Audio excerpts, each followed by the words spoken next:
আমরা অনেকে কিন্তু ভুলের মধ্যে আছি। কি করি আমরা? ছেলে সন্তানকে, বউ বেটিকে খুব বেশি মহব্বত করি, এত বেশি ভালোবাসি যে তারা কোনো অন্যায় করলেও বাধা দিতে পারি না, নামাজ না পড়লেও বকাবকি করতে পারি না, নামাজ পড়ার জন্য বাধ্য করতে পারি না। এরা ঘুমাইলে চিন্তা করি না, ঘুম আসছে বেশি, আরামের ঘুম যাচ্ছে, এখন যদি নামাজের জন্য ডেকে দিই কষ্ট হবে আমার ছেলের, নাউজুবিল্লাহ। আমরা মনে করছি এটা ছেলের প্রতি দয়া, মেহেরবানি না, তার উপর আপনি জুলুম করছেন।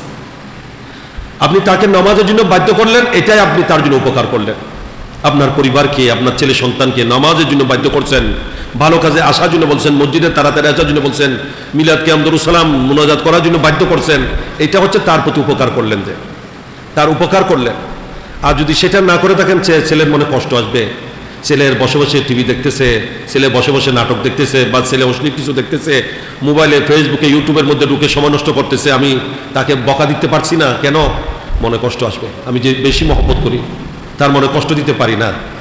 এটা কিন্তু আপনি তার জন্য ক্ষতি করলেন, তার লাভ করলেন না, তার উপকার করলেন না, অপকার করলেন। এর কারণে সে জাহান্নামের ভয়াবহ শাস্তির উপযোগী হবে। নাউজুবিল্লাহ মিন যালিক।